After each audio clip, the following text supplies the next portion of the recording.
Hello, CFA Nation! Gabe! Nick! And we are here today for another installment of R3 Wickets. Oh! We're going to call this one, Nick. Are you ready for this one? The Swami edition! Because I'm a Swami. That's right. I'm a Swami. Who called it this guy here? SRH. Go back and watch yesterday's R3 Wickets.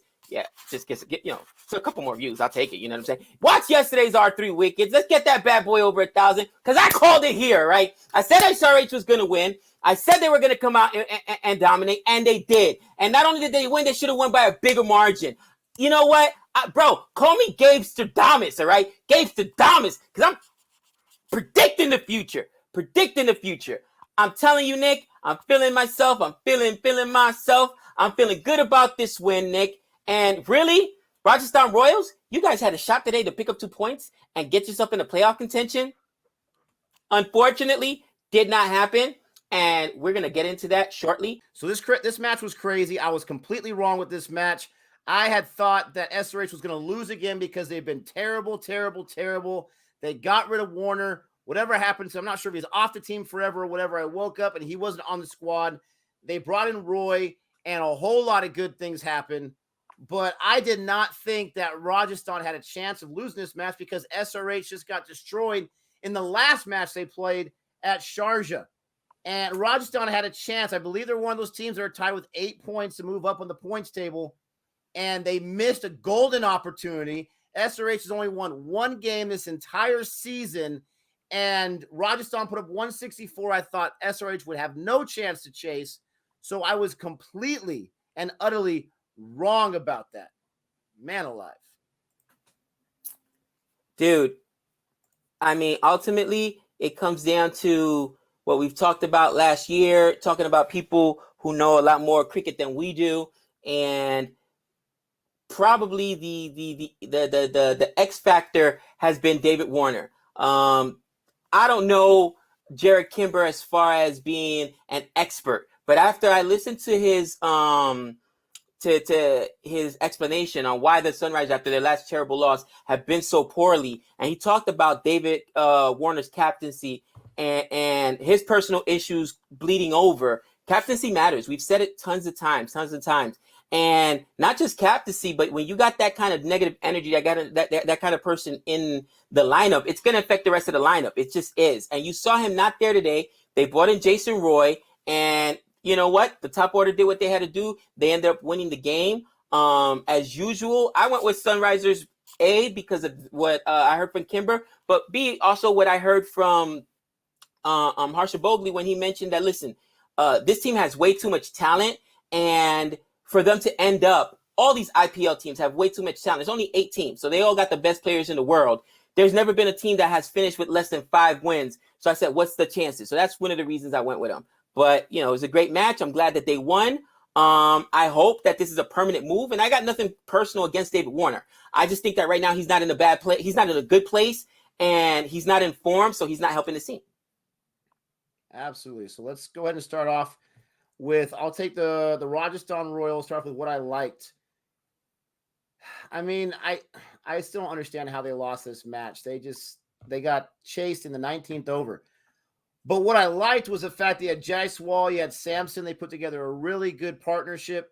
Jaiswal had himself 36. Samson had 82. Livingston did not last too long.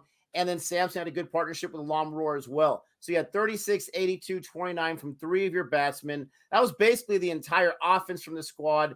They got 154 out of the 164 runs. Samson was losing his mind with boundary after boundary after boundary for about a 2-over spell there. It was unbelievable, and it was really, really nice to watch.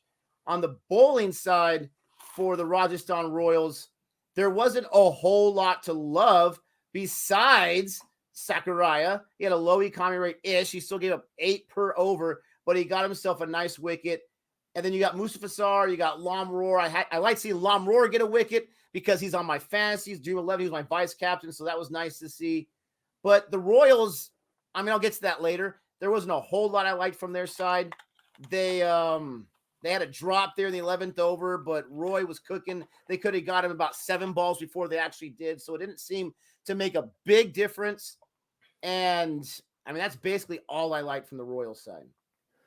I mean, honestly, I like the fact that they went with Jason Roy opening up at the top with Saha, and they gave him an opportunity. I don't know why England hates Jason Roy. Nick, do you know? I mean, in the comment section, why does England hate Jason Roy? Because Jason Roy, from what I've seen today, and people are going to say it's T20, it's the IPL, and T20 IPL has sometimes better competition than the competition you'll see when you're playing international T20, when you're playing against some of the lower end teams or the middling groups. That's just reality. But it's really dumbfounding to me why Jason Roy does not get more respect than some of the other people that England does choose to play. And again, 60 on 42, 142 strike rate. He absolutely was amazing today. This is his debut, by the way, guys. This is his debut. And he says, give me a chance. Just give me a chance, Skipper. They put him in. He put in his work. Kane Williamson, all right? I doubted him. I said, listen, Kane Williamson has not been playing well in the IPL, and he hadn't until this point. But today he gave you a 50, 51 on 41, 124 strike rate, not out. Okay, so he literally carried after Saha went out, he carried it the entire way. And I think that was the most impressive performance offensively for this team. The bowling, as usual, this game should have been over a lot sooner. There were 3 huge drops, and I'm going to talk about that later when I talk about what I hate. But Rashid Khan, 4 overs, 31 runs, and a wicket. All right? Always does what he has to do. Jason Holder, 4 overs, 27 runs, no wickets. Should have been at least 2. All right? Boovy, 4 overs, a wicket, 28 runs. So the bowling, nobody got over 36 runs in 4 overs, and that was Kyle. This team did such a fabulous job. And I think that they've got the talent to at least not necessarily get into the playoff contention, but finish respectably. Maybe not win the last 4, but win 2 or 3 of the last 4. Play spoilers. That's what they're doing right now. They're playing spoilers to everyone else. But some of the guys today made themselves some money for next season for the mega auction. I can tell you right now, Jason Roy, he got himself the bag today. And a couple more performances like this, and people are going to go wild over Jason Roy in the next mega auction. Yeah, I looked it up. This is Jason Roy's first match of the season, I believe, but he's had 8 other innings in the IPL. He averages 34. His high score is 91, so he's had some pretty decent performances. This is only his second half century, though. And a lot of people like Jason Roy. I'm just one of the ones that every time I see him, which has only been a handful of times, he hasn't done too much. But people have been telling me over and over and over to pay close attention. And I figured that today, and I was clowning him as a joke because of that whole inside thing. Today, he did fantastic. He did absolutely fantastic. So I've got to have to back off for a while. I'm not ready to put my Dream 11 squad because I know he's going to want to stick it to me and go to Golden Duck or something like that. But he did really good. Siddharth Kaul was really interesting to me because he gave up 20 runs in 1 over, but then 2 in another. And then he got 2 wickets and 4 runs in the last over, which, really put it. We've seen so many amazing 19th and 20th overs in the IPL the last 7 or 8 days. It's been unbelievable. What did I not like? The Royals, they don't have the bowling. They didn't have Tyagi today, and they really, they felt that absence because they don't have any kind of bowling that makes you confident enough that they're going to be able to hold any kind of score and protect any kind of score. Tawadia, we got so excited. We had that monster game last year with the 6s and with the wickets, and we're like, this guy's amazing. Why isn't he playing internationally? He hasn't really done anything since for the most part. He was not good. He only lasted 3 overs today. And then when he got in the side, he didn't get out because he had 1 ball and that was it. The time was done. But I don't know what's going on with him. I don't know. Maybe he's just not one of the strongest. Chris Morris, he had a low economy rate-ish. He gave up 9. But there was an over where he was just giving up boundary after boundary, it seemed, when they needed the score to be as low as humanly possible. The bowling just isn't good enough when SRH, who's really been struggling, gets 167 by the 19th over. This was an interesting match. It seemed like the Rajasthan Royals, they were scoring runs like crazy, especially in some of those middle overs. And then they just didn't have a productive enough of a death after the 16th over. And then they just kind of fell apart. And there's a lot not to like. The batting, I mean, Livingston, unfortunately, once again, Evan Lewis, you've got to do a better job of supporting that opening partnership. That was so detrimental. Ryan Parag, Golden Duck, and like I said, Tawadi only saw one ball. So you had a guy like Sampson go off again, got 82 this time, but you have no support for the guy really.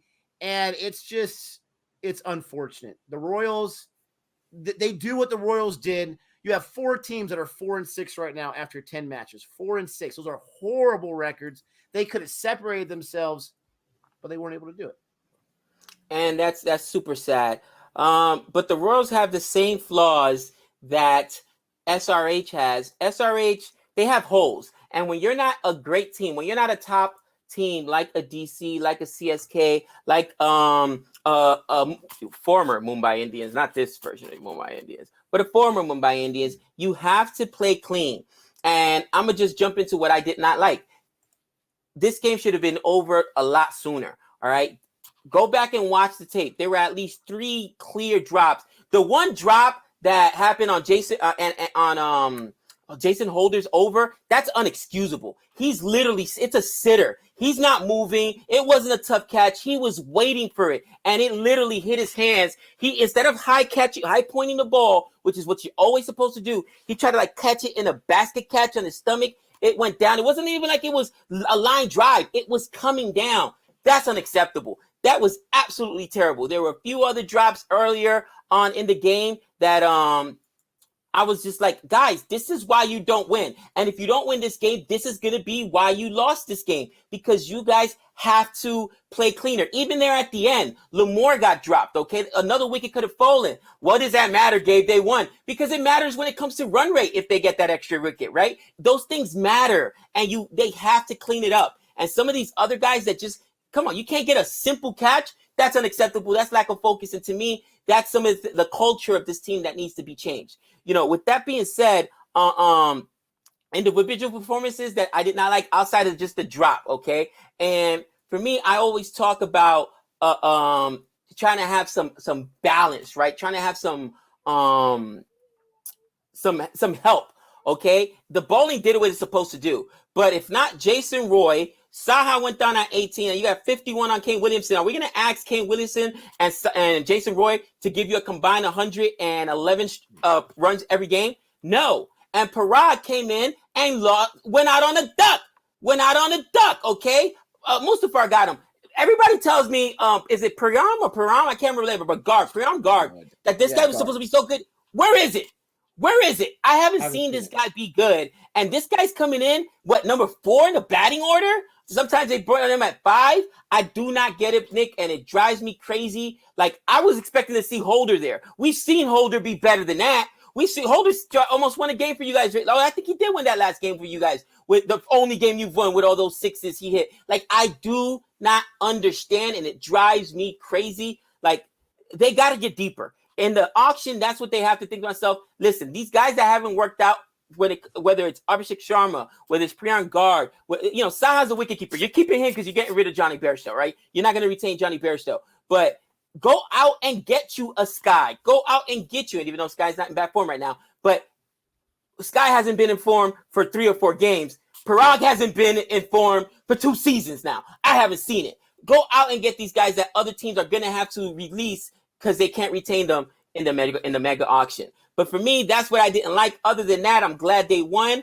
and I'm glad they made the change. You know, there was an interesting article in Crick Buzz that says Warner wasn't the only player we'd left back at the hotel by Bayless. Go ahead and read it. They realized that there's a culture problem in that locker room. And I said, how can you say that this guy is a captain, right? And I saw the same thing with DK and Owen Morgan. To DK's credit, DK gave Owen Morgan, came out and said, listen, I should be removed. I'm not helping this team. DK made it okay for Owen Morgan to become captain. I don't know if you guys remember that speech he gave or whatever. Did we hear anything like that from David Warner when he lost the captaincy to Kane Williamson? No. So how does that not create animosity between the players, right? And David Warner, I'm sure, got his guys that are faithful to him. And those guys may not play as hard as a Kane Williamson, may not listen to Kane Williamson. And obviously you saw some omissions today in the lineup, and that might be part of that reason. But for me, that's what I disliked, Nick. What I learned is it's sad this year in the IPL. I hear people in the audience saying it's not as exciting, it's not as good. You have way too much separation. Super Kings and Delhi Capitals, 16 points. First and second, tied for first place, if you want to say it that way. CSK has got the higher net run rate. Fourth place, half those points, 8 points. And you have Riders, Kings, Royals, Indians, all in that 8-point range. The Sunrisers just won their second match, and they're only 4 points away from those other 4 teams. It isn't. And then you got RCB, who has blown a few games. They could easily be at 14 or 16 points with the other 2 teams and have it just log jam at the top and a log jam way at the bottom. I don't know what's going on. I know there was a mini auction before, but CSK was in 7th place last year. They moved all the way to the top. Delhi Capitals, RCB, kind of the same as what they were doing last year. I don't want to go as far as say it's not good for the IPL because it's not, but it's not like 5 teams aren't trying. I don't know what's going on, but you have a huge separation between the top teams and the bottom teams. And today just kind of showed that the Royals and SRH, they had a great match as far as competitive for the most part. The SRH, who was at the very bottom, they were able to win with still 9 balls left. These bottom 5 teams, and KKR was at the strongest, but let's not forget, they only had 2 wins just like a week ago. This is insane. SRH is not mathematically eliminated yet. And if you keep having these performances from those bottom teams and they keep winning, I'm not saying they're going to get to the playoffs. There's no way, in my opinion. They still have a chance by my math. I think each team has 4 matches left. So it's going to be really, really interesting. And if CSK and DC continue just to bite everyone off and pick them off, whatever the word is, then it's going to be bedlam. It's going to be interesting when you get to some of these tie-breaking situations and net run rate. At this point, it's if you're going to lose, just don't lose by too much. So you're going to protect your net run rate. But that's the IPL this year, and that's what I learned. I mean, what I learned is something a little different. Today, Sanju Samson played a mature inning. Now, this doesn't come from me. This came from listening to the broadcast. I forgot who was doing the broadcast of the game. And they're talking about, as they're broadcasting, like, oh, this is what Sanju Samson is needed, some consistency. He's playing a mature inning. Everybody knows he's got power. Everybody knows he's an offensive juggernaut. But he lacks maturity. Now, one of the things we hear all the time, and not just Sanju Samson, K.O. Raul, a couple of guys, what is one of the things people complain all the time about, Nick? Low strike rate. Low strike rate. Until the 15th over, Sanju Samson was 46 on 40. But it was a mature innings because that's what he had to do because he knows there's very little coming behind him. And once Jace Wall got himself out, he had to be the guy to say, okay, I'm going to carry the rest of this innings and along with whoever's here. Your boy Lomra had a really bad strike rate as well, right? He was 30 in the 14th inning. He was 38 on 36. So he was basically just biding his time, a little over 100 strike rate. And then once it got to the death, he went absolutely bananas. That's when the strike rate increased. Then he went 66 for 46 in 6 balls. That means in the next over, the guy scored 20 runs. Just sit down and think about that for a second. Could he have done that in the first innings? Absolutely. But then he might have risked getting himself out. He could have risked getting himself out. And honestly, I like that because guys will get killed. The other day, they were killing Coley, and I'm like, what a slow work rate. He won. He did what he had to do. Okay? Padicle was gone at a donut. So if Padicle's gone on a donut, I've got to stay because I know we're also light. After 4 or 5, we're done. We're done, cousin. So I've got to be here. And I think that that's something that the cricketing audience hasn't appreciated, how these teams aren't Mumbai Indians, where your 7th and 8th guy can still go out and get you 20 runs, as we've seen Pandya did last year. I've seen him put up 20 runs in an over. These teams aren't getting that. Not out of their 7 or 8 guys, okay? CSK. You know who backed 7 for CSK? Jadeja, who just gave us 22 in an over. These other teams don't have that luxury. So these captains have to play mature. And I agree with the announcers. This was probably his most mature game.